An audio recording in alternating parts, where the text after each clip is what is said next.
Okay,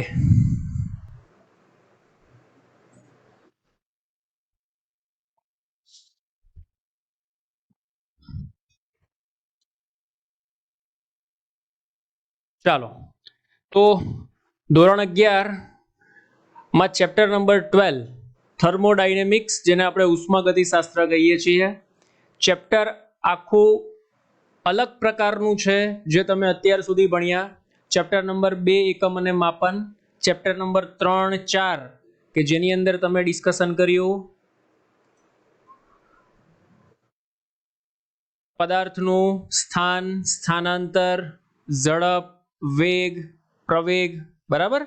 અને એના પછી પ્રક્ષિપ્ત ગતિ વિશે, વર્તુળાકાર ગતિ વિશે ચર્ચા કરી. ચેપ્ટર નંબર 5 માં ગતિના નિયમો વિશે ચર્ચા કરી, બરાબર. ચેપ્ટર નંબર 6 ની અંદર કાર્ય ઉર્જા અને પાવર, પણ ક્યાંય ઉષ્માગતિશાસ્ત્ર એવો શબ્દ આવ્યો નથી. તો જે ચેપ્ટર છે પાર્ટ 2 ની અંદર આપણે સ્ટાર્ટ કરીએ તો પાર્ટ 2 માં એક ચેપ્ટર છે ઘન પદાર્થના યાંત્રિક ગુણધર્મ, પછી છે પ્રવાહી પદાર્થના ગુણધર્મ, એના પછી ચેપ્ટર નંબર 11, 12 અને 13 એ વાયુઓ વિશે છે અને એનો સ્ટડી થોડી અલગ રીતના થાય છે. તો એના વિશે આજે આપણે ડિસ્કશન કરવા જઈ રહ્યા છીએ. થર્મોડાયનેમિક્સ, જેને આપણે ઉષ્માગતિશાસ્ત્ર કહીએ છીએ. જેવી રીતે આપણે મિકેનિક્સની અંદર કોના વિશે ચર્ચા કરતા હતા તો પદાર્થનું સ્થાન વિશે ચર્ચા કરતા હતા, પદાર્થના વેગ વિશે ચર્ચા કરતા હતા, પદાર્થના પ્રવેગ વિશે ચર્ચા કરતા હતા, તેના પર બળ કેટલું લાગે તેના વિશે ચર્ચા કરતા હતા, તેના પર કાર્ય કેટલું થાય તેના વિશે ચર્ચા કરતા હતા, તેના પર ટોર્ક કેટલું લાગે તેના વિશે ચર્ચા કરતા હતા. તો આ ચેપ્ટરની અંદર આપણે ચર્ચા કરવાની છે થર્મોડાયનેમિક્સ. આ એક એવી પ્રોસેસ છે કે જે સ્થૂળ રાશિઓ ઉપર આધારિત છે. સરસ શબ્દ નવો આવ્યો, સ્થૂળ રાશિ, જેને ઇંગ્લિશમાં આપણે કહીએ છીએ મેક્રોસ્કોપિક, બરાબર. સ્થૂળ રાશિઓનો મીનિંગ શું થાય તો તાપમાન, દબાણ, કદ, આંતરિક ઉર્જા, આ બધી જે હું શબ્દના નામ બોલું છું, ફરી પાછું એકવાર રિપીટ કરું છું. તાપમાન, દબાણ, કદ, આંતરિક ઉર્જા, આ જેટલા પણ શબ્દ છે એને આપણે સ્થૂળ રાશિઓ કહીએ છીએ અને એ બધી રાશિઓનો ઉપયોગ આપણે થર્મોડાયનેમિક્સની અંદર કરવાના છીએ. તો ક્યાં ક્યાં મિકેનિક્સ અને થર્મોડાયનેમિક્સ અલગ પડે છે, બંનેમાં શું વિભિન્નતા છે, એના વિશે પણ આપણે ડિસ્કશન કરીશું. તો આવો પહેલા સૌપ્રથમ ચર્ચાનો વિષય બનશે આપણા માટે કે થર્મોડાયનેમિક્સ એટલે શું, બરાબર. થર્મોડાયનેમિક્સ એટલે શું, આ આપણો પહેલો સવાલ. તો જો ભાઈ, થર્મોડાયનેમિક્સ એટલે શું, સવાલ નંબર 1 સવાલ થાય આપણા મગજમાં તો ભૌતિક વિજ્ઞાનની જે શાખામાં ઉષ્મા અને તાપમાનના સિદ્ધાંતો તથા ઉષ્મા અને ઉર્જાના બીજા પ્રકારો વચ્ચે આંતરિક રૂપાંતરણો સાથે સંકળાયેલી પ્રક્રિયા, જેને આપણે થર્મોડાયનેમિક્સ કહીએ છીએ. ધ્યાનમાં રાખજો ભાઈ, થર્મોડાયનેમિક્સ કોને કહેવાય કે ભૌતિક વિજ્ઞાનની જે શાખાની અંદર આપણે ઉષ્મા અને તાપમાનના સિદ્ધાંતો તથા ભાઈ ઉષ્મા અને ઉર્જાના પ્રકારો વચ્ચેના આંતરિક રૂપાંતરણો સાથે સંકળાયેલી પ્રક્રિયા, જેને આપણે શું કહીએ છીએ થર્મોડાયનેમિક્સ કહીએ છીએ. બોલો અહીંયા સુધી કોઈને તકલીફ? થર્મોડાયનેમિક્સ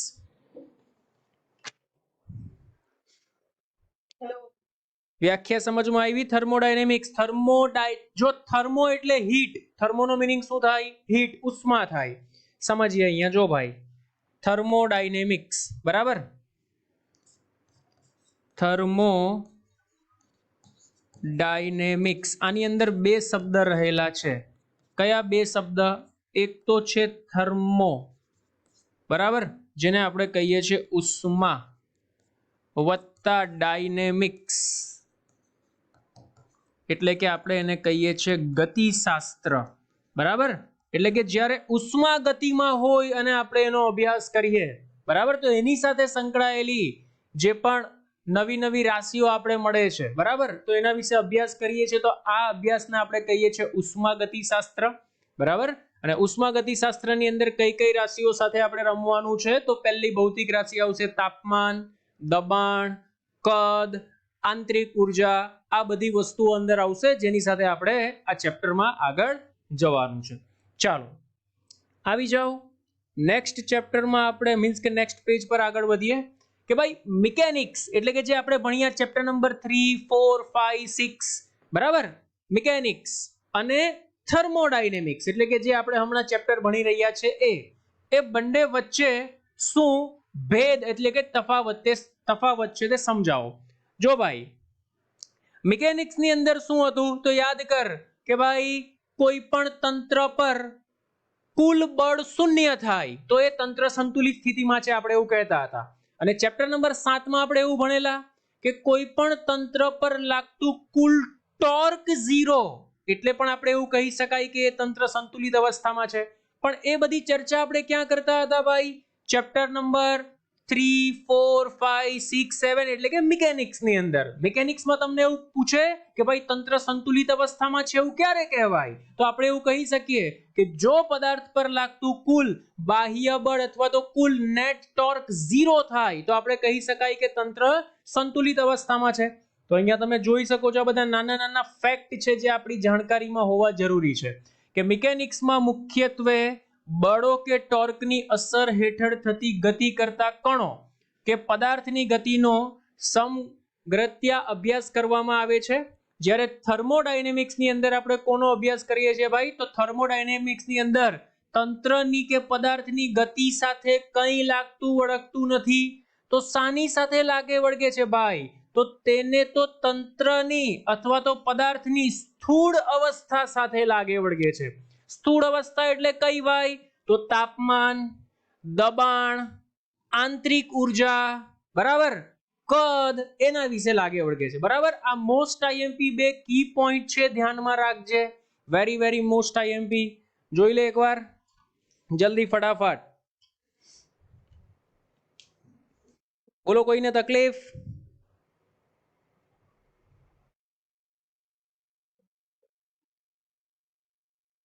સમજાય છે જો એક સરસ મજાનું એક્ઝામ્પલ આપું બંદૂકમાંથી ગોળી છૂટે બરાબર તો અહીંયા ધારો કે આ બંદૂક છે પહેલા ગોળી અહીંયા હતી તો ગોળી છૂટીને ગોળી અહીંયાથી તમારા પાસે આવી તો બંદૂકમાંથી ગોળી છૂટી તો ગોળી અહીંયાથી ત્યાં આવી તો શું થયું ભાઈ સ્થિતિ ઉર્જાનું ગતિ ઉર્જામાં રૂપાંતરણ થયું બરાબર પણ તાપમાનમાં ક્યારે ફેરફાર થશે કે જ્યારે એ બંદૂકની ગોળી કોઈ બ્લોક છે એ બ્લોકની અંદર ઘૂસશે ત્યારે તમે જોજો કે ત્યાંથી હીટ પ્રોડ્યુસ થશે ત્યાં તમને ગરમ ગરમ લાગશે બરાબર તો એ જ્યારે એ બ્લોક સાથે બંદૂકની ગોળી કોન્ટેક્ટમાં આવી બરાબર ત્યારે તમને શાનો અનુભવ થયો ભાઈ તો એની આંતરિક ઉર્જામાં ફેરફાર થવાને કારણે તમને ત્યાં હીટ એટલે કે ઉષ્મા ઉત્પન્ન થતી દેખાશે બરાબર એટલે કે આ એક સરસ મજાનો શબ્દ એનો ઉપયોગ કરેલો છે ભાઈ કે જે થર્મોડાયનેમિક્સ છે એને પદાર્થની ગતિ સાથે કંઈ લાગતું વળગતું નથી એને તો એની સ્થૂળ રાશિઓ સાથે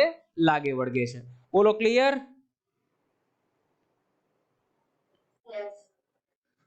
ચાલો આગળ આવી જાઓ નેક્સ્ટ એના પછી ભાઈ થર્મોડાયનેમિક્સ તંત્ર કોને કહેવાય સવાલ એવો છે ભાઈ કે થર્મોડાયનેમિક્સ તંત્ર કોને કહેવાય તો જો ભાઈ કે થર્મોડાયનેમિક્સમાં પદાર્થ કે વસ્તુના બદલે વ્યાપક રીતે તંત્ર શબ્દનો ઉપયોગ કરવામાં આવે છે યાદ કરો આપણે ચેપ્ટર નંબર મિકેનિક્સમાં ભાઈ કહેતા હતા કોઈ પદાર્થની ગતિ કોઈ કણની ગતિ પણ એ પદાર્થ અથવા કણની જગ્યા પર અહીંયા આપણે કયો શબ્દ યુઝ કરીએ છીએ ભાઈ તો અહીંયા આપણે યુઝ કરીશું તંત્ર બરાબર તો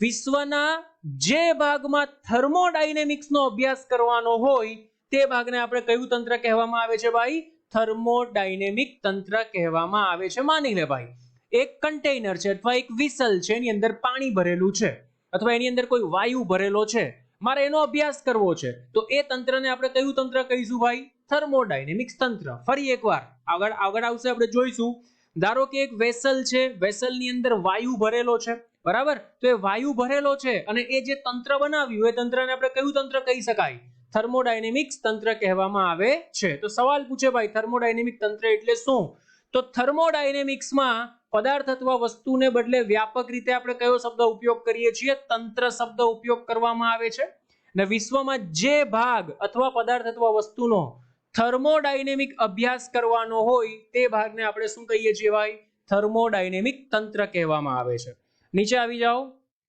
તંત્ર એક પરિમાણિક, દ્વિપરિમાણિક કે ત્રિપરિમાણિક હોઈ શકે.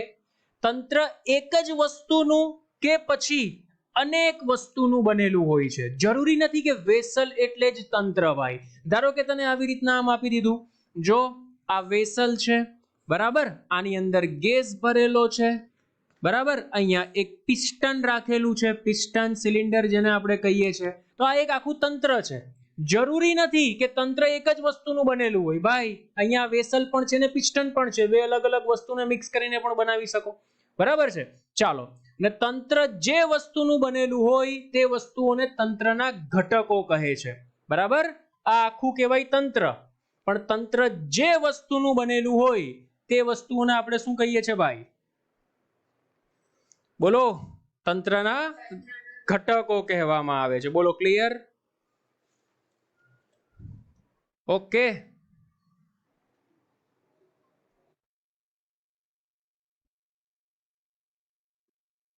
એનસીઆરટી બાજુમાં રાખજો હે ભાઈ, દેખાય એટલે નોટ કરતા રહેજો. ચાલો, નેક્સ્ટ વન આવી જાવ. જુઓ અહીંયા સરસ મજાની આકૃતિ છે તમારી સામે, બરાબર. પરિસર તંત્ર શું છે એના વિશે અહીંયા માહિતી આપણે લીધેલી છે.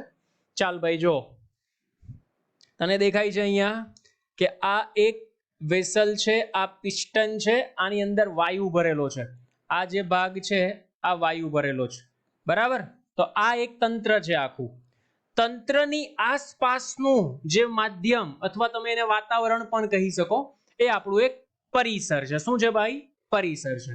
તો જો ભાઈ, પરિસર એટલે શું? તો તંત્રની આસપાસના, એટલે કે આ તંત્ર છે ભાઈ, તંત્રની આસપાસના બાકીનો ભાગ એટલે કે વિશ્વ ભાઈ. તંત્રની આસપાસનો બાકીનો બધો જ ભાગ એ વિશ્વ પણ હોઈ શકે, બરાબર, કે જેની સીધી અસર તંત્ર પર થતી હોય. ભાઈ અહીંયા વાતાવરણ છે, તંત્રને ખુલ્લું મૂકો છો તો સીધી અસર આના પર થાય છે, બરાબર. તો તંત્રની આસપાસનો વિસ્તાર કે જેની સીધી અસર તંત્ર પર થતી હોય તો તેને આપણે શું કહીએ છીએ ભાઈ? પરિસર. એનું બીજું નામ છે સરાઉન્ડિંગ અથવા તો એન્વાયરમેન્ટ પણ કહેવામાં આવે છે. બોલો ભાઈ, સમજ પડે છે? પરિસર કોને કહેવાય? તે તંત્રની આસપાસ, તંત્રની આસપાસનો બાકીનો ભાગ કે જે વિશ્વ પણ તમે એને કહી શકો, તો એને આપણે શું કહીએ છીએ ભાઈ? પરિસર કહેવામાં આવે છે. બોલો, ક્લિયર? ઓકે, હવે સમજ ભાઈ. ધારો કે આ પરિસર છે, બરાબર, આ પરિસર છે, આ તંત્ર છે. બંનેને જુદી પાડતી રેખા જેને આપણે પરિસીમા કહેવામાં આવે છે. મગજમાં એક સરહદ, એક હદ, જેને આપણે શું કહેવામાં આવે છે? પરિસીમા કહેવામાં આવે છે. આ ધ્યાનમાં રાખજો. તંત્ર તેના પરિસર સાથે કેવા પ્રકારની આંતરક્રિયા કરશે તેનો આધાર એ પરિસીમાના પ્રકાર ઉપર રહેલો છે. એકચ્યુઅલમાં તમે જોઈ ગયા હશો, જો 9-10 માં કદાચ તમને આવી ગયું હોય તો, આના 3 પ્રકાર છે ભાઈ તંત્રોના: ખુલ્લું તંત્ર, બંધ તંત્ર અને અલગ કરેલું તંત્ર, બરાબર. એકચ્યુઅલમાં ખુલ્લા તંત્રની અંદર શું હોય ભાઈ? તો માની લે કે આ એક તંત્ર છે અને આની અંદર આપણે વાયુ ભરેલો છે અથવા કોઈ પણ પદાર્થ ભરેલો છે. તો જે તંત્ર તેના પરિસર સાથે દ્રવ્યમાન, ઉષ્મા અને કાર્યનો વિનિમય, વિનિમયનો મીનિંગ થાય એક્સચેન્જ, ભાઈ આની સાથે શું કરી શકે? આપ-લે કરી શકે. તમને પણ ખબર છે ભાઈ, બાજુનો ભાગ આને શું કહેવાય? પરિસર કહેવાય. આને શું કહેવાય? તંત્ર કહેવાય. જો તંત્ર અને પરિસર વચ્ચે કોની આપ-લે થઈ શકે ભાઈ? તો દ્રવ્યમાન, ઉષ્મા અને કાર્યની આપ-લે થઈ શકે તેવા તંત્રને ખુલ્લું તંત્ર કહે છે. તો આપણે અહીંયા ખુલ્લું તંત્ર દર્શાવેલું છે. બોલો, કોઈને તકલીફ? બરાબર. ચાલ, એના પછી છે બંધ તંત્ર. બંધ તંત્ર એટલે શું?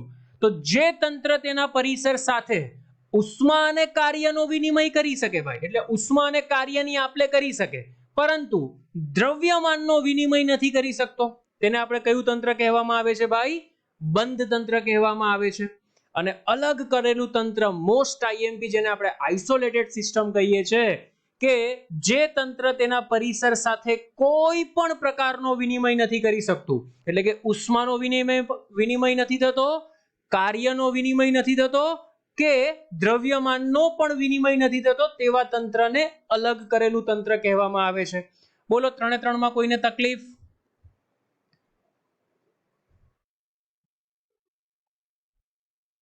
સમજ પડી? તંત્રના પ્રકારમાં ખુલ્લું તંત્ર, બંધ તંત્ર અને અલગ કરેલું તંત્ર.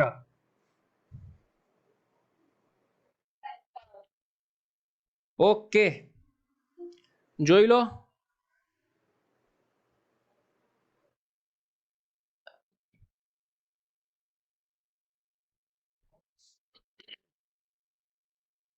ચાલો ભાઈ આવી જાઓ. ચેપ્ટર જેમ જેમ આગળ વધશે તેમ તેમ ઇન્ટરેસ્ટિંગ જશે ભાઈ. શરૂઆતમાં થોડુંક થિયરી વધારે છે, એના પર મહેનત કરવી પડશે આપણે. મીન્સ કે કોઈ પણ વસ્તુ બેટા જાણશો તો એની અંદર મજા આવશે કામ કરવાની. બરાબર? બધી વસ્તુ પરીક્ષામાં પૂછાવા લાયક ન હોય, અમુક વસ્તુ જાણકારી માટે પણ હોય. ચાલો ભાઈ, થર્મોડાયનેમિક પ્રક્રિયા કોને કહેવાય? તો હમણાં જ આપણે જોયું ભાઈ અહીંયા કે આની અંદર શું થાય છે ભાઈ? ખુલ્લું તંત્ર હોય તો પરિસર અને તંત્ર વચ્ચે ઉષ્મા અને કાર્ય અને દ્રવ્યમાનનો વિનિમય થાય છે. બરાબર? તો આ જે પ્રક્રિયા થાય એને આપણે શું કહીએ છીએ? ખુલ્લું તંત્ર કહીએ છીએ. તો આ થર્મોડાયનેમિક્સ પ્રક્રિયા જ છે કે તંત્ર અને તેના પરિસર વચ્ચે થતી આંતરક્રિયા. બરાબર? તંત્ર અને તેના પરિસર વચ્ચે થતી આંતરક્રિયા એને આપણે કહીએ છીએ થર્મોડાયનેમિક્સ. સર આંતરક્રિયા કેવી હોય સમજાવું તને. ધારો કે એક આપણે કહીએ કીટલીની અંદર ચા ભરેલી છે. બરાબર? તો ચા સાથે શું થાય છે ભાઈ? સમય સાથે ચા એ ઠંડી પડતી જાય છે. કેમ? કારણ કે કીટલીની અંદર જે ચા ભરેલી છે એ શું છે ભાઈ? એક તંત્ર છે. અને બહાર શું છે ભાઈ? એક પરિસર છે. તો જ્યારે એ પરિસર એ તંત્ર સાથે કોન્ટેક્ટમાં આવે છે ત્યારે શું થાય છે ભાઈ? કીટલીમાંની જે વરાળ છે એ વરાળ ધીમે ધીમે ધીમે ધીમે બહાર નીકળશે અને બહારના એટમોસ્ફિયર સાથે સેટ થઈ જશે. બરાબર? તો એ જે પ્રક્રિયા થઈ એ પ્રક્રિયાને આપણે કઈ પ્રક્રિયા કહીએ છીએ ભાઈ? થર્મોડાયનેમિક્સ પ્રક્રિયા. થર્મોડાયનેમિક્સ ચલ રાશિઓ અથવા તો અવસ્થા રાશિઓ કઈ કઈ છે જો ભાઈ. જે તંત્ર પોતાના પરિસર સાથે આંતરક્રિયા ન કરતું હોય તેને અલગ કરેલું તંત્ર કહેવાય ભાઈ. જોયું અહીંયા આપણે અલગ કરેલું તંત્ર. અલગ કરેલા તંત્રની અંદર શું થાય છે? ઉષ્માનો કોઈ વિનિમય નથી થતો, કાર્ય પણ નથી થતો અને દ્રવ્યમાનનો પણ વિનિમય નથી થતો. તો અલગ કરેલું તંત્ર છે. તો અલગ કરેલું તંત્ર કોને કહેવાય એ આપણે જોયું. તો આવા તંત્રના ઉષ્મીય અને યાંત્રિક ગુણધર્મો કેવા રહે છે ભાઈ? અચળ રહે છે. ઉષ્મીય અને યાંત્રિક ગુણધર્મ એટલે સર ઉષ્મીયનો મીનિંગ થાય ભાઈ એમાં તાપમાન, બરાબર, દબાણ, બરાબર, કદ, એ બધા કેવા રહેશે ભાઈ? અચળ રહેશે. ઓકે, આવી જાવ. મસ્ત જબરજસ્ત પેરેગ્રાફ છે ભાઈ, અને ધ્યાનમાં રાખજો. આગળના જેટલા પણ ચેપ્ટર છે, આગળનું એટલે 13 નંબરનું ચેપ્ટર અને એની આગળ એટલે 11 નંબરનું ચેપ્ટર, બંનેમાં આ કોમન વસ્તુ આપણે કામ લાગશે કે થર્મોડાયનેમિક તંત્રની સંતુલિત અવસ્થા આપણે ભણીશું હમણાં ડિટેલમાં. આ જ લેક્ચરમાં આવશે ભાઈ સંતુલિત અવસ્થા શું છે. કે થર્મોડાયનેમિક તંત્રની સંતુલિત અવસ્થા અમુક ચલ રાશિઓ વડે નક્કી થતી હોય છે ભાઈ. કેમ? યાદ કર, આપણે મિકેનિક્સમાં ધારો કે આ બે તંત્ર સંતુલિત અવસ્થામાં છે કે નહીં કેમ નક્કી કરતા હતા? તો તેના પર લાગતું બાહ્ય બળ શૂન્ય, તો સંતુલિત અવસ્થામાં. તેના પર લાગતું કુલ ટોર્ક શૂન્ય, તો સંતુલિત અવસ્થામાં. તો એવી રીતના થર્મોડાયનેમિક્સની અંદર સંતુલિત અવસ્થા એ અમુક ચલ રાશિઓ વડે નક્કી થાય છે. તો એવી ચલ રાશિઓને આપણે કઈ રાશિઓ કહીએ છીએ ભાઈ?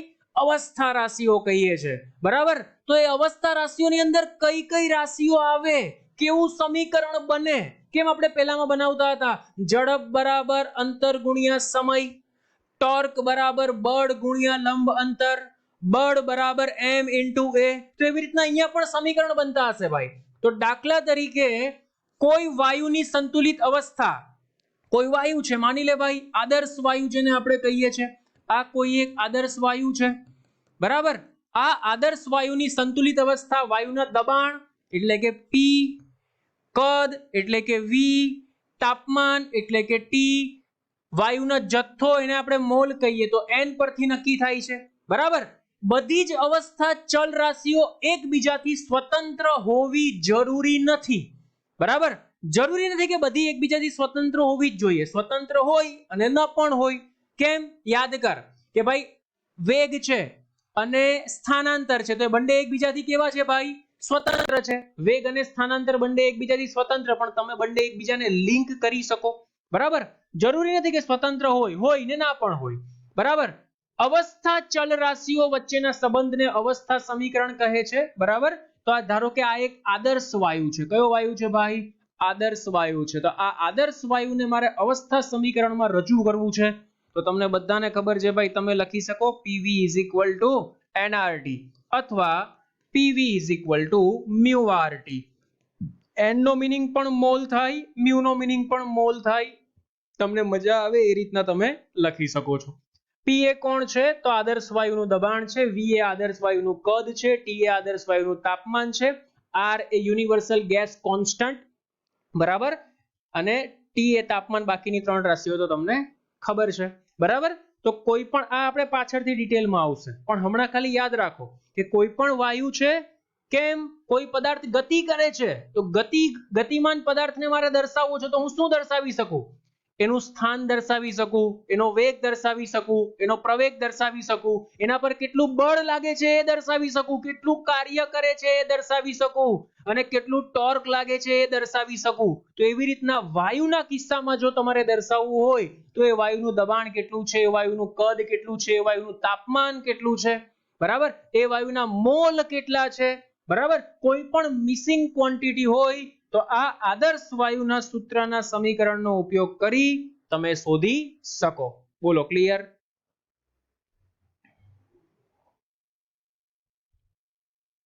બોલો, કોઈને તકલીફ? ચાલો, અવસ્થા રાશિઓ. બરાબર? આ અવસ્થા રાશિઓ છે ને ભાઈ, એ બે પ્રકારની હોય. કેટલા પ્રકારની હોય? બે પ્રકારની. કયા કયા બે પ્રકાર છે? તેમાં પહેલો પ્રકાર છે એક્સટેન્સિવ અને બીજો પ્રકાર છે ઇન્ટેન્સિવ. બરાબર? ગુજરાતીમાં એનો અર્થ થાય છે, ગુજરાતીમાં લોકો એક્સટેન્સિવ અને ઇન્ટેન્સિવ જ લખેલું છે. બરાબર? અવસ્થા રાશિઓના બે પ્રકાર છે. એમાં પહેલો પ્રકાર છે એક્સટેન્સિવ ચલ રાશિઓ, કે તંત્રના પરિમાણ પર આધારિત હોય તેવી રાશિને, બરાબર, એક્સટેન્સિવ રાશિ કહે છે. ક્યાં ગઈ પેન? આ રહી. એક્સટેન્સિવ કોને કહેવાય ભાઈ? જે તંત્રના પરિમાણ પર આધારિત હોય. તંત્રના પરિમાણ એટલે કદ, આકાર, એની પર આધારિત હોય. તંત્રના પરિમાણ પર આધારિત હોય તેને આપણે શું કહીએ છીએ ભાઈ? એક્સટેન્સિવ ચલ રાશિ. ઉદાહરણ તરીકે તમારે લખવું હોય તો કદ, આકાર વગેરે. બરાબર? બીજું ઇન્ટેન્સિવ નો મીનિંગ શું થાય? જે તંત્રના પરિમાણ પર આધારિત ન હોય. તંત્રના પરિમાણ પર આધારિત ન હોય. તંત્રના પરિમાણ પર આધારિત ન હોય. એમાં શું આવશે ભાઈ? તો તાપમાન, દબાણ. ઉદાહરણ તરીકે તાપમાન, દબાણ, બરાબર, વગેરે. સીધી ને સિમ્પલ લોજિક છે ભાઈ. કોઈ પદાર્થની અંદર વાયુ ભરેલો છે, બરાબર, તો વાયુ ભરેલો છે, તમે તાપમાન વધારો છો, બરાબર છે, અથવા તો તમે એમાં પ્રેશર વધારો છો, તો એ જે મેઇન કન્ટેનર છે એના કદમાં થોડી વધારો ને ઘટાડો થવાનો. ભાઈ સિલિન્ડર છે, સિલિન્ડરની અંદર કોણ છે? તો ગેસ છે. હવે એ ગેસમાં તમે ટેમ્પરેચર વધારો, દબાણ વધારો, પણ સિલિન્ડરની જે સાઇઝ છે તો એની જ રહેવાની છે. એમાં કોઈ સિલિન્ડરની દબાણ વધારો તો થોડી સિલિન્ડરનું કદ મોટું અથવા નાનું થઈ જાય છે. સિલિન્ડરના કદમાં તો કોઈ ફેરફાર નથી થતો. મગજમાં ઘૂસે છે. તો ઇન્ટેન્સિવ ચલ રાશિઓ અથવા તો અવસ્થા રાશિઓ કોને કહેવાય? તો જે તંત્રના પરિમાણ પર આધારિત ન હોય. ઉદાહરણ તરીકે તાપમાન, દબાણ, અને તંત્રના પરિમાણ પર આધારિત હોય તેને આપણે કઈ કહીએ છીએ ભાઈ? એક્સટેન્સિવ કહીએ છીએ. બોલો, ક્લિયર? યસ. સમજાય છે?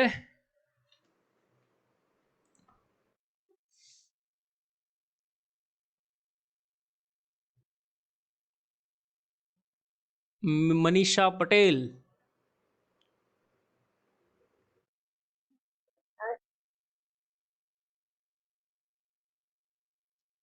ચાલો ભાઈ, આ તો હજુ ખાલી ઇન્ટ્રોડક્શન હતું. તમે એનસીઆરટી માં જોશો એટલે તમને ખ્યાલ આવશે ને ભાઈ. ઓનલી ઇન્ટ્રોડક્શન, મારા ખ્યાલથી આટલું ડિટેલમાં એનસીઆરટી માં નથી આપ્યું, બરાબર? પણ ધ્યાનમાં રાખજો, આટલી વસ્તુ આપણે થર્મોડાયનેમિક્સ ચેપ્ટરની શરૂઆત કરીએ એટલે જાણવી જરૂરી છે. હવે આવીએ છીએ એનસીઆરટી ના ટોપિક ઉપર, ઉષ્મીય અથવા તાપીય સંતુલન. કયું સંતુલન ભાઈ? ઉષ્મીય અથવા તાપીય સંતુલન. જબરજસ્ત. જો ભાઈ સવાલ છે કે બે જુદા જુદા તંત્રનું તાપીય સંતુલન, જરૂરી આકૃતિ દોરીને સમજાવો અને આ બે તંત્રોની તાપીય સંતુલિતની લાક્ષણિકતા પણ જણાવો. ભાઈ તમને અહીંયા બે અલગ અલગ આકૃતિ દેખાય છે, આકૃતિમાં શું ડિફરન્સ છે એ પણ હું તમને સમજાવીશ, બરાબર?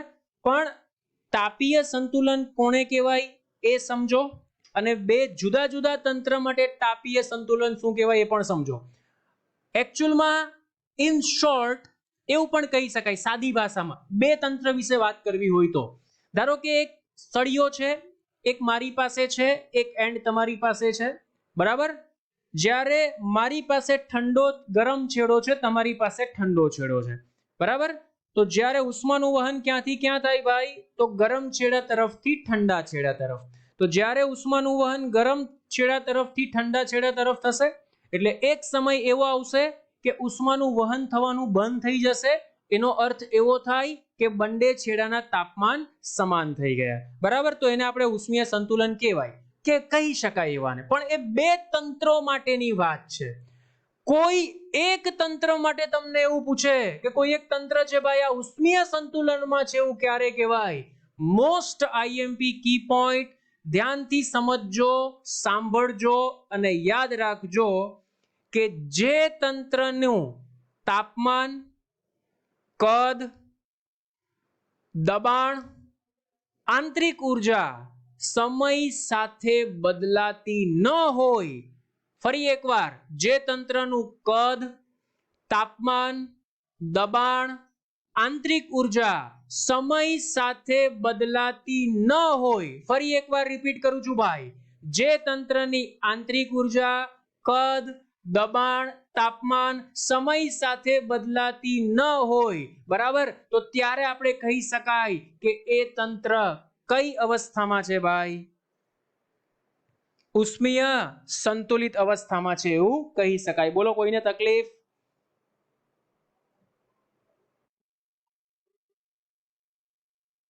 અરે સમજ પડી કે ના પડી?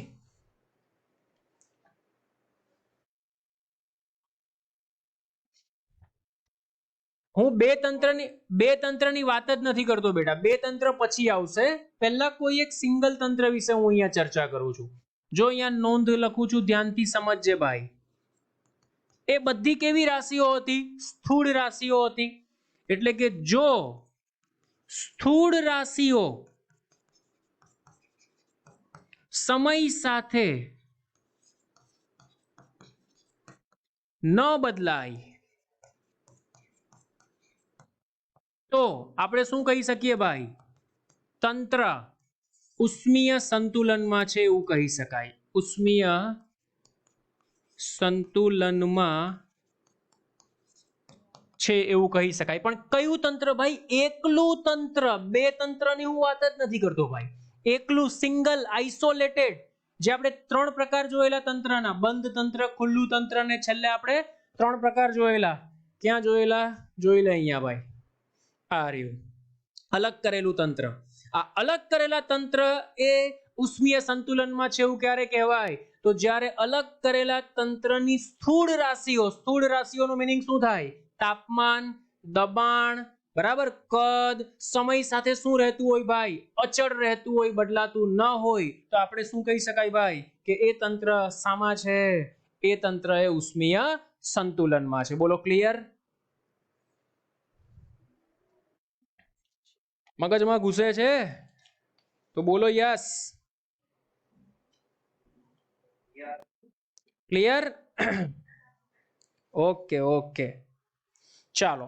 તો હવે સર આની ચર્ચા કરો કે બે જુદા જુદા તંત્ર છે, બે જુદા જુદા તંત્ર તાપીય સંતુલિત અવસ્થામાં છે એવું ક્યારે કહી શકાય? તો જો ભાઈ ધ્યાનથી સમજ, અહીંયા તને બે આકૃતિ આપેલી છે, બંને આકૃતિમાં ફરક એટલો છે કે પહેલા નંબરની આકૃતિમાં આ તો અવાહક આવરણ છે જ, બરાબર. અવાહક આવરણનો મીનિંગ શું થાય ખબર ભાઈ?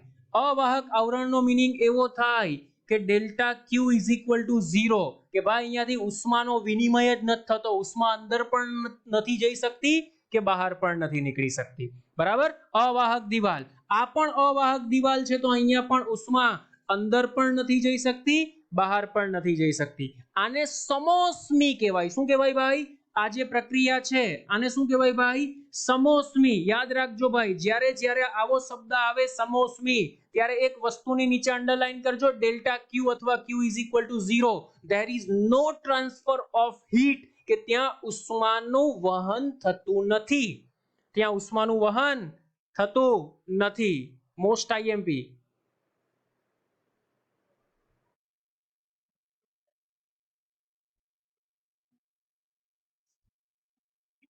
બોલો ક્લિયર?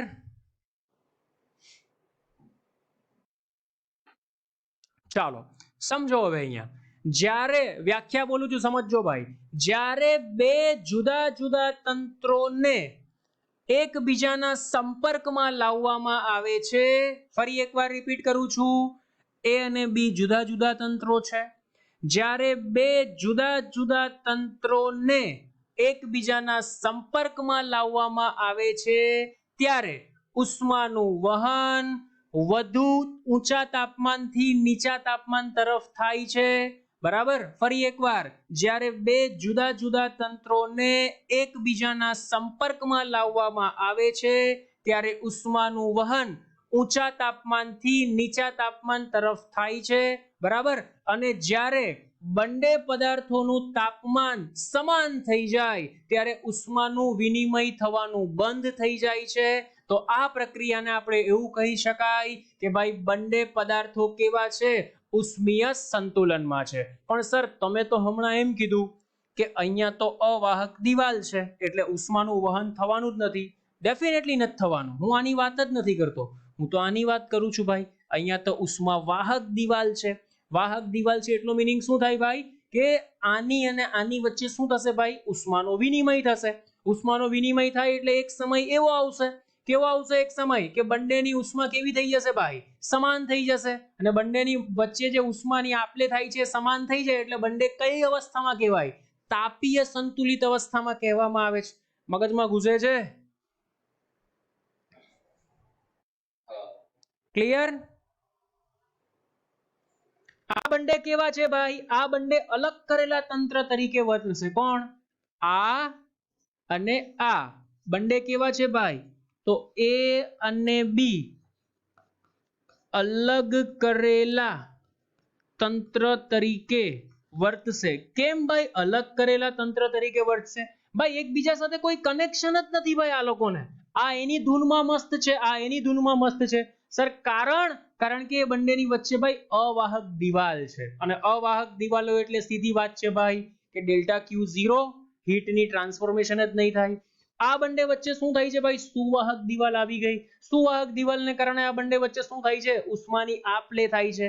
એક કોન્સ્ટન્ટ ટેમ્પરેચરે ઉષ્માની આપ-લે થતી હશે, બરાબર. એટલે શું થાય કે અમુક સમય પછી આનું તાપમાન PA' કદ VA' અને તાપમાન એ તો કોન્સ્ટન્ટ T રહેશે. એવી રીતના બી ની વાત કરીએ તો PB' VB' અને તાપમાન T તો કોન્સ્ટન્ટ રહેશે. એટલે કે કોન્સ્ટન્ટ ટેમ્પરેચર આનું શું થાય છે ભાઈ? તાપમાન અલગ વસ્તુ છે ભાઈ, અને ઉષ્માનું આપલે થવી એક અલગ વસ્તુ છે ભાઈ. મગજમાં ઘૂસે છે? બરાબર. કોન્સ્ટન્ટ ટેમ્પરેચર, એક કોન્સ્ટન્ટ ટેમ્પરેચર પર શું થાય છે ભાઈ? ઉષ્માની આપલે થાય છે. અને આ અવાહક દિવાલમાં જ્યારે ઉષ્માની આપલે થાય છે ત્યારે શું થાય છે ભાઈ? એક વસ્તુ સમજો, તાપમાન અને હીટ વચ્ચેનો ડિફરન્સ શું છે તે? બરાબર. હીટ જેને આપણે કહીએ છીએ ઉષ્મા, અને તાપમાન, તાપમાન એટલે ડિગ્રી ઓફ હોટનેસ ઓર કોલ્ડનેસ. કોઈ પદાર્થ કેટલું ગરમ છે કે ઠંડુ છે એ આપણે તાપમાનને કારણે દર્શાવી શકીએ છીએ, બરાબર. આપણે કોઈ ગરમ સળિયો પકડો તો ભાઈ વધારે ગરમ છે. કેમ? ટેમ્પરેચર વધારે છે એટલે આપણે ખબર પડે. ડિગ્રી ઓફ હોટનેસ ઓર કોલ્ડનેસ, બરાબર, કે કોઈ વસ્તુ કેટલી ગરમ છે કે ઠંડી છે એ કોણ દર્શાવે ભાઈ? તાપમાન દર્શાવે. બરાબર. ચાલો બોલો, બંનેમાં ફરક સમજ પડી? કોઈને તકલીફ?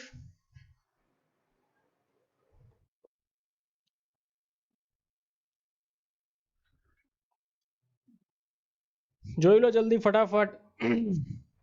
જો ભાઈ આકૃતિમાં દર્શાવ્યા પ્રમાણે આમાં ડિસ્ક્રિપ્શન તમે તમારી રીતે લખી શકો.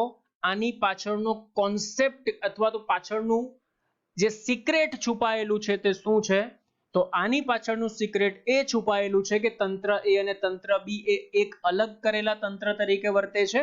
એટલે કે ધારો કે આનું તાપમાન અને દબાણ P અને V છે, અથવા PA અને VA છે, અને આનું તાપમાન અને દબાણ PB અને VB છે.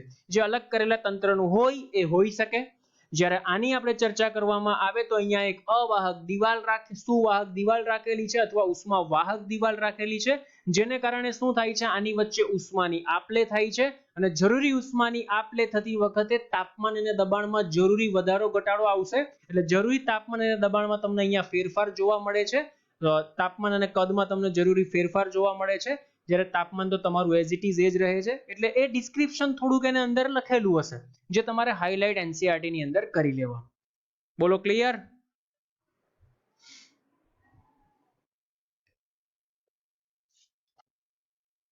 બોલો.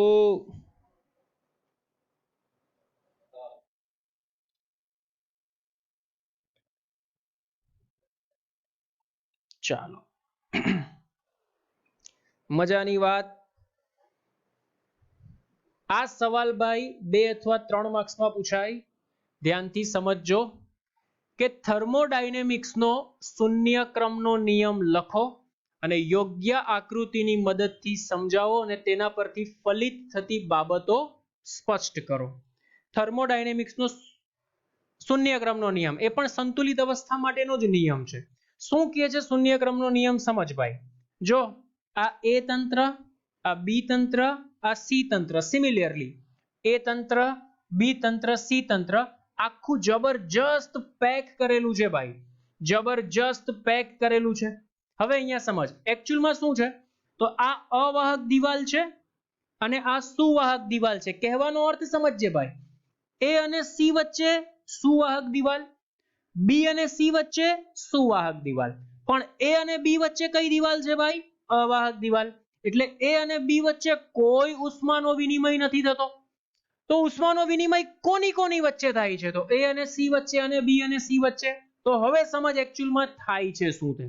માની લે કે A અને C વચ્ચે અને B અને C વચ્ચે ઉષ્માનો વિનિમય થઈ ગયો. ઉષ્માનો વિનિમય થઈ ગયો પછી શું થયું ભાઈ? તો A અને B અને C એ ત્રણે ત્રણ સંતુલિત અવસ્થામાં આવી ગયા ભાઈ. ઉષ્માનો વિનિમય ક્યાં સુધી થાય? જ્યાં સુધી ટેમ્પરેચર ડિફરન્સ હશે ત્યાં સુધી. માની લે ભાઈ કે A ની સાથે C અને B ની સાથે C એની વચ્ચે ઉષ્માનો વિનિમય થઈ ગયો. ઉષ્માનો વિનિમય થઈ ગયો પછી શું થયું ભાઈ? A પણ સંતુલિત અવસ્થામાં, B પણ સંતુલિત અવસ્થામાં, C પણ સંતુલિત અવસ્થામાં. મજાની વાત.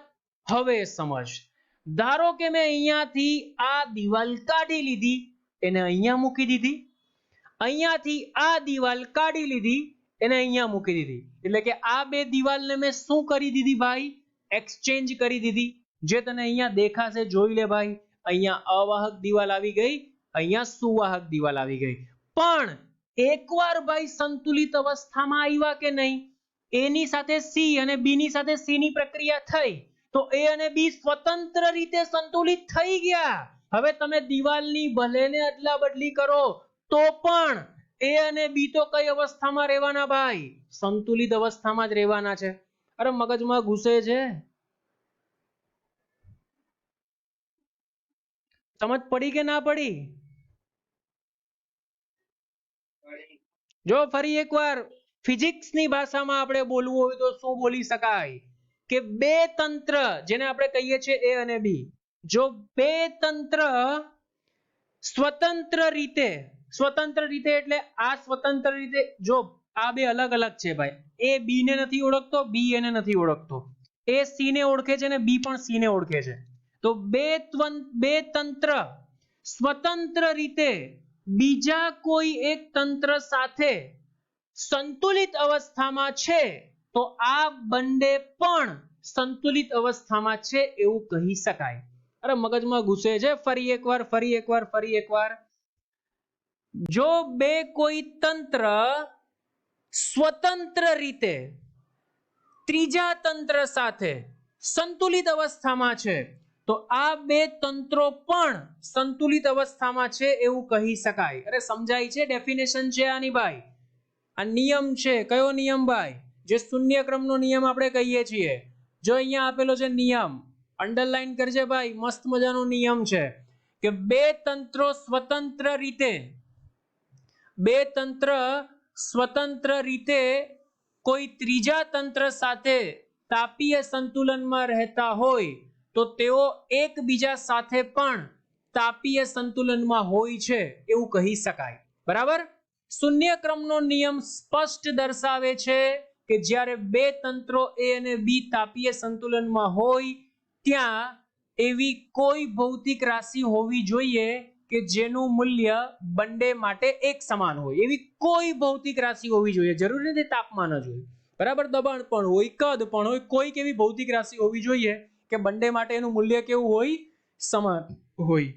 આ થર્મોડાયનેમિક સ્થૂળ રાશિ કે જેનું મૂલ્ય તાપીય સંતુલનમાં રહેલા બંને તંત્રો માટે સમાન હોય તેને તાપમાન ટી કહે છે. બરાબર? બંને તંત્રો માટે શું સમાન છે ભાઈ? તાપમાન. તો તાપમાનને ટી કહેવાય. જો અહીંયા નીચે લખેલું છે આ બંને એકબીજા સાથે સંતુલનમાં TA બરાબર TC, આ બંને એકબીજા સાથે સંતુલનમાં TB બરાબર TC. જો અહીંયા લખેલું છે TA બરાબર TC, TB બરાબર TC, તો આ બાબત દર્શાવે છે કે TA બરાબર શું થાય ભાઈ? TB થાય. એટલે કે તંત્રો A અને B પણ તાપીય સંતુલનમાં છે એવું કહી શકાય. બોલો, કોઈને તકલીફ? થર્મોડાયનેમિક્સ શૂન્યનો નિયમ.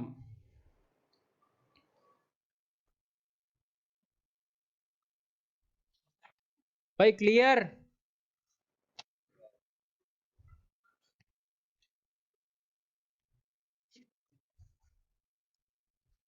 ઓકે.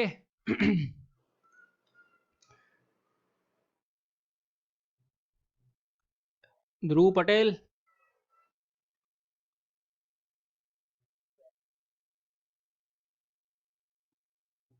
તકલીફ નથી ને? આજે જ વાંચી લેજો ને ભાઈ. સારા સારા પોઈન્ટ અંડરલાઈન હાઇલાઇટ કરી નાખજો. થિયરિકલ છે, એમસીક્યુઝ પૂછાય, એક માર્કના સવાલ પૂછાય આમાંથી. બરાબર? ચાલો.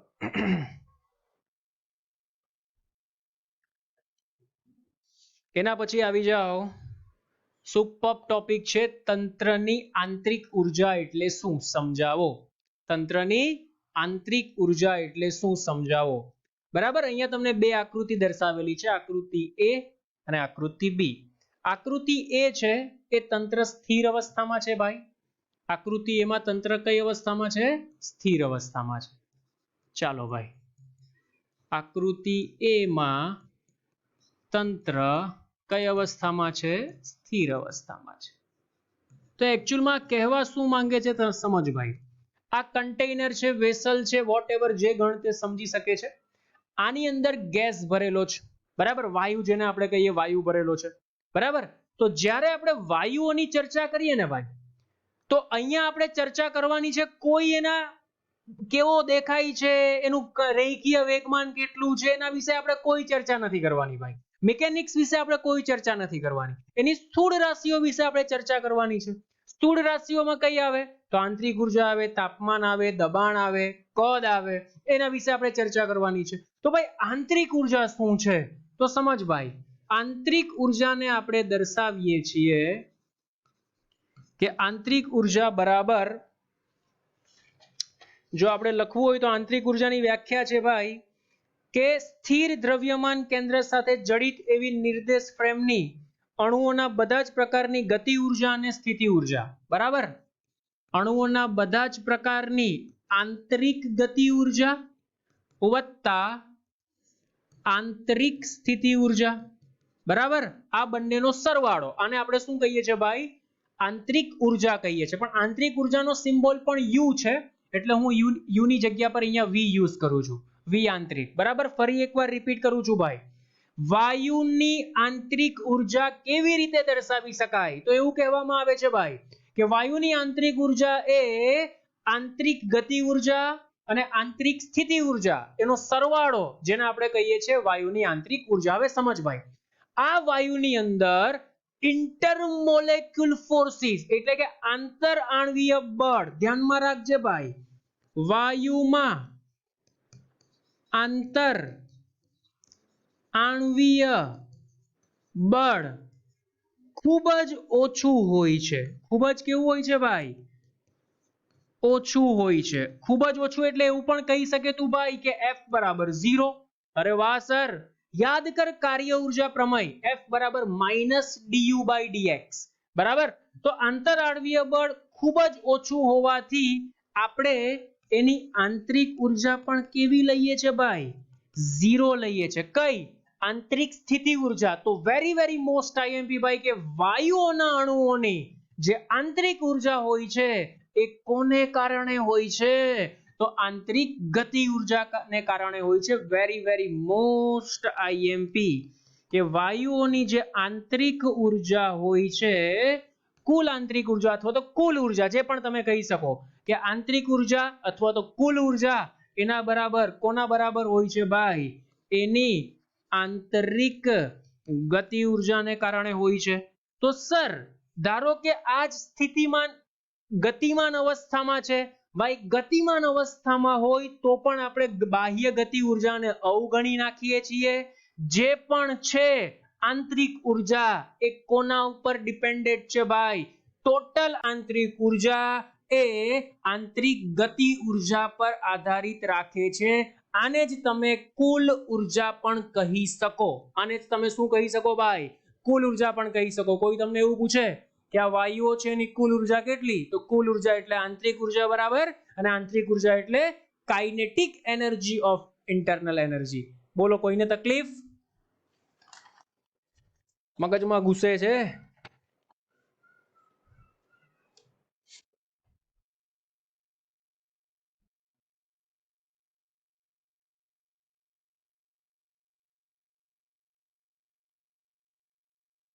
કોઈને તકલીફ?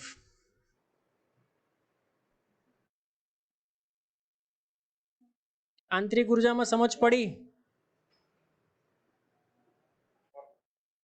હવે આંતરિક ઉર્જા એ કોના પર ડિપેન્ડેન્ટ છે, કોના પર ડિપેન્ડેન્ટ નથી? બરાબર, તો આંતરિક ઉર્જામાં ફેરફાર ભાઈ બે રીતના થઈ શકે. પહેલો ફેરફાર છે તાપમાનમાં વધારો ઘટાડો કરો. તો સર તાપમાનમાં વધારો ઘટાડો કેવી રીતના કરી શકાય? ભાઈ ઉષ્માની આપ-લે કરો, ઓટોમેટિક ટેમ્પરેચરમાં ઇન્ક્રીમેન્ટ ડિક્રીમેન્ટ થશે. બરાબર, તો તાપમાનમાં વધારો ઘટાડો કરો અથવા કાર્ય કરો ગેસ પર. કોના પર? વાયુ પર.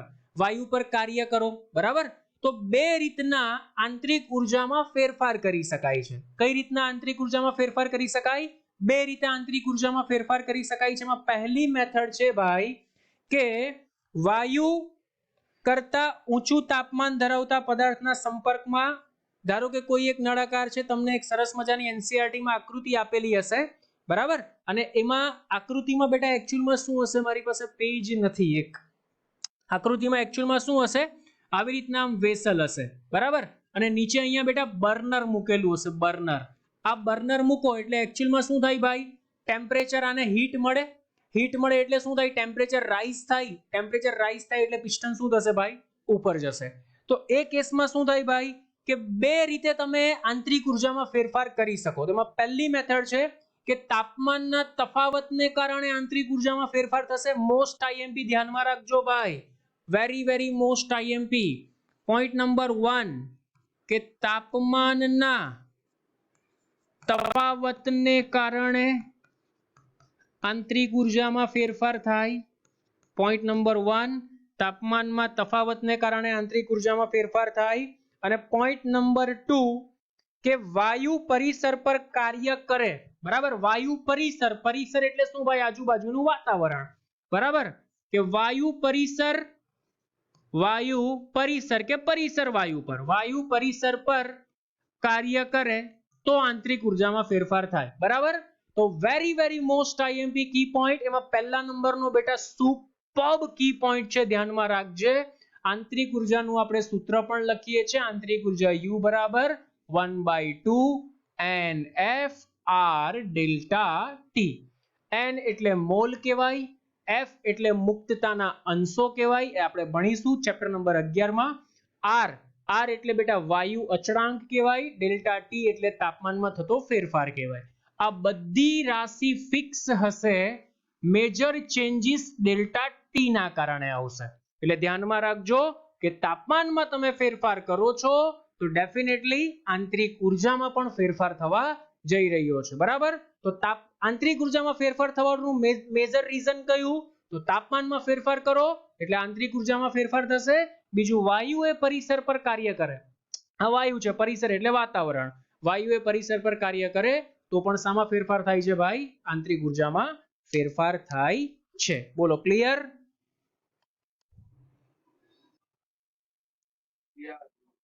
ડન? ચાલો, તો આજે આપણે આટલું રાખીએ. આવતીકાલે આપણે જોઈશું થર્મોડાયનેમિક્સનો પ્રથમ નિયમ. બહુ જબરજસ્ત છે, એના પરથી દાખલા પણ ઘણા બધા આવશે. બરાબર? તો આટલું બેઝિક કોન્સેપ્ટ હતો. એનસીઈઆરટી માં વાંચી લેજો, જોઈ લેજો, અંડરલાઈન કરી લેજો. બોલો, કોઈને કઈ ક્વેશ્ચન હોય તો?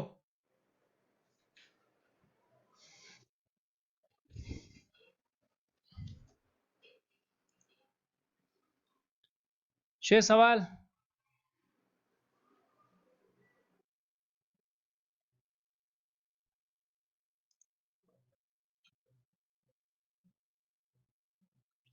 ચાલો, તો મળીએ આવતીકાલે.